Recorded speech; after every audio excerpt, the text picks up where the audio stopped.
Guys, dito naman tayo sa papasok ng Skyway. Galing tayo ng NLEX.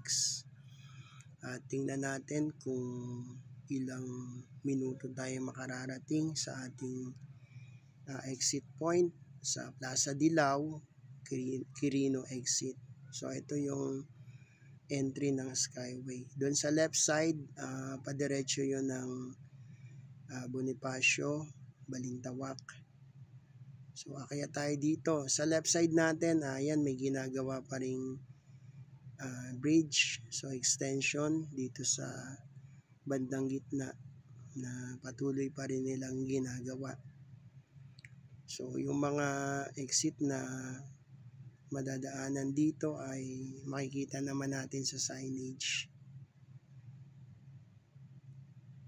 So yung pagkakaiba na rito ng speed limit, dati lahat ay 60 kph, ngayon ay 80 kph na yung iba, at yung iba naman ay nananatili sa 60, yung mga parting curve.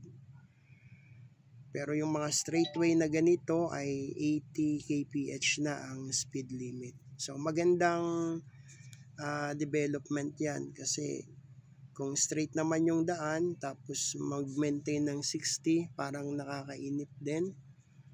Pero dahil ngayon nga ay naaral na siguro nila na kapag ganitong mga straight na daan ay pwede yung 80 kph na takbo ng mga sasakyan. So medyo umaambon lang at medyo makulimlim yung panahon. So maraming salamat sa mga nakakasama natin sa ating mga lakbay, travel, sa ating mga kapamilya, mga kamag-anakan, mga kaibigan, sa mga nag-view ng ating video, ng ating channel. Maraming salamat. At lahat nawa tayo ay i-bless ng Panginoong Diyos. So sa bawat travel natin, lagi nating ipagkatiwala ang ating mga lakbay sa ating Panginoong Diyos. Isang verse sa Gospel sa Book of John chapter 8 verse 32. Ang sabi doon ay, "You shall know the truth, and the truth shall set you free." So yung mga update natin, ayan, kagaya ngayon na meron na palang 80 kph na pinapatupad dito sa mga ibang part ng Skyway. Pero dun sa mga curve na mga daan nga ay nananatili yung 60 kph. So kapag tumakbo tayo ng 80 kph dun sa mga street na straight, so hindi tayo lalabag sa kanilang speed limit kasi dinagdagan na nila ng ginawa ng 80. Pero sa mga curve nga, ulitin natin, 60 kph. So time check tayo, 3 minutes pa lang yung tinatakbo natin, pero mahaba-haba na yung nalakbay natin. Sa mga nakakanood ng ating channel, mag-subscribe po sana kayo, at mag-comment din, at mag-like and share. So umaambon-ambon pero hindi naman malakas na ambon, so talagang patak-patak lang. Kaya yung wiper natin ay paminsan-minsan lang nagwa-wipe tayo.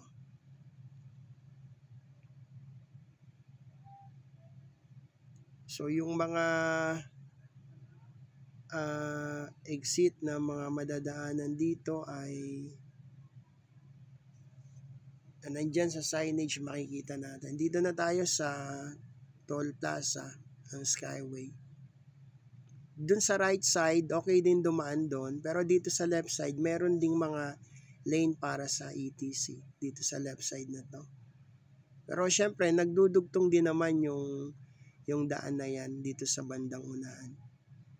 Siguro nilagyan lang dito para at least hindi masyadong volume yung mga sasakyan.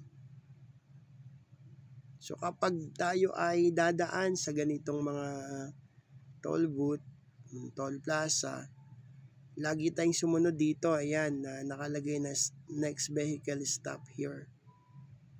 Mag-stop tayo dyan hanggat hindi bumaba yung barrier ng sinundan nating sasakyan. Huwag tayong susunod, bubuntot sa kanila. So yun, mapansin nyo, mabilis lang yung pag-read ng ating RFID. So mabilis tayong nakatawid. Kapag kasi bumuntot ka dun sa sinusundan mo, mahihirapan minsan i-read ang RFID. So kailangan mo pang ibigay ang iyong card doon sa mga bantay doon para i-scan pa nila. Unlike doon sa talagang sticker yung na-read natin, na sa atin ay tuloy-tuloy lang talaga tayo. So sa left side natin, meron diyang exit. So dito tayo sa diretso. So southbound tayo. Muli galing tayo dun sa north. At ang ating lakbay travel na ginawang video ngayon ay mula doon sa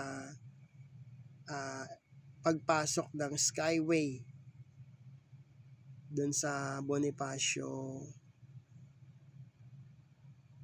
Toll Plaza tayo galing. So ito, may mga building sa left, sa right, nagpapakita ng magandang development dito sa mga lugar na ating nadadaanan. So yung pagpasok natin sa Skyway kanina, may mga place doon na nadaanan natin yung Valenzuela, nadaanan natin yung Caloocan, Bagong Barrio dun sa right side. Tapos Quezon City, ayan, bumabagtas tayo ng sakop ngayon ng Quezon City. Siyempre yung destination natin, Manila. So yan yung mga ating dinadaanan at madadaanan. So sunod lang tayo sa speed limit. Kung kaya dun sa mga straight na lane na 80 kph, gawin natin. Wag lang tayong maglagpas dun sa speed limit. So kapag ganyang may mga biglang sisingit na sasakyan, pagbigyan na lang natin.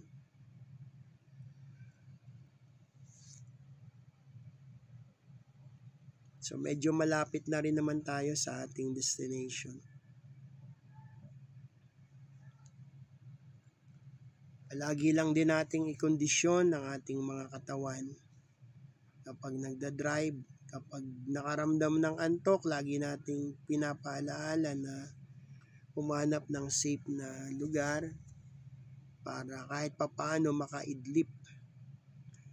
Siyempre, dapat lagi din nating chine-check yung ating mga sasakyan, yung preno, yung battery, yung kondisyon ng makina, yung mga gulong. Lagi nating i-check sa ating mga ginagawang lakbay, mga travel. So yung Skyway na to ay marami ng mga exit point.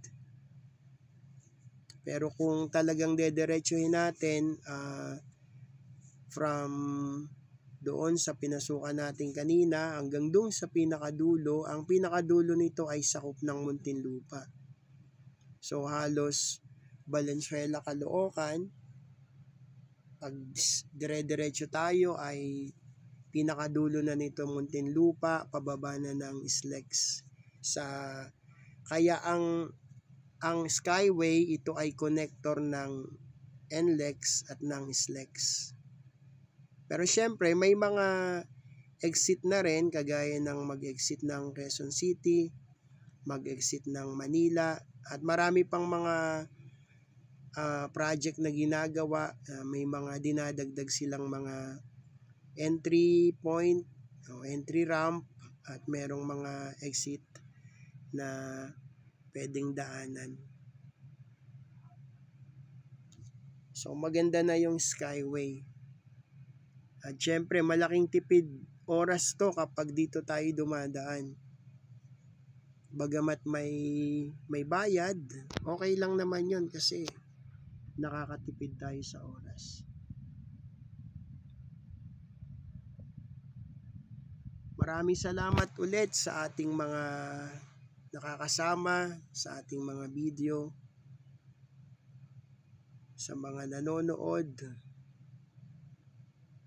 sa mga patuloy na sumusuporta sa ating channel, sa mga nagko-comment, sa mga nagla-like, sa mga nagsi-share. Maraming salamat.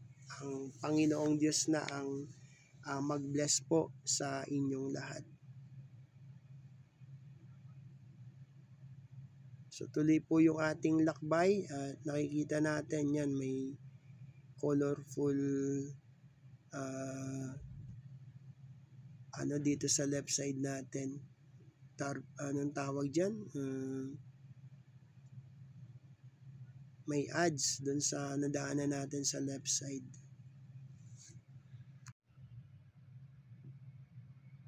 So kapag galing ka ng NLEX at gusto mong mapadali kung sakaling papunta ka ng SLEX, dito ka na duman sa Skyway. Kahit na magbabayad, okay lang. Tipid oras naman yung mangyayari sa travel.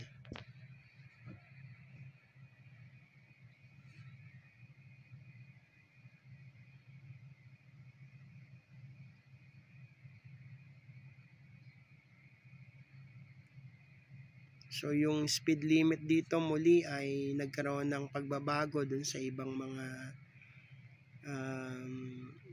lane, mga straight lane. 80 na yung speed limit doon, 80 kph. Sa ganitong mga curve, 60 kph.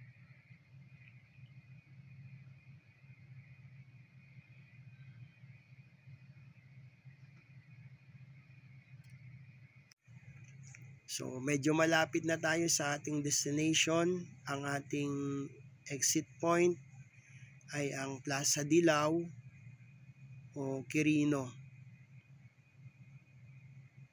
So dito sa ating e-exitan, gagawi tayo sa kanan, pero yung lane na to ay nahati din siya. Yung pinaka outer lane ay papunta ng Nagtahan. So dun tayo sa medyo straight, hindi tayo dun sa pinaka kanan. So dito na tayo sa right lane kasi medyo malapit na. At wag tayong masyadong kakanan, pero makikita naman natin to Nagtahan, to Plaza Dilao, Quirino. So dito ay makikita natin yung entry. Yung gawing kanan na yan papunta na Nagtahan. At itong straight naman na to ay papunta ng Plaza Dilao, Quirino. So nandito na tayo sa ating destination. At 14 minutes lang yung tinakbo natin galing dun sa Skyway ramp, dun sa galing ng NLEX. So lumagpas man tayo ng konti, pababa na tayo dito sa exit na to. Maraming salamat sa ating lahat. Patuloy nawa tayong i-bless ng ating Panginoong Diyos. Hanggang sa muli mga kalakbay, mga katravel, tayo po'y magsama-sama sa atin pong lakbay. God bless. Pagpalain tayong lahat ng ating Panginoong Diyos. God bless us all.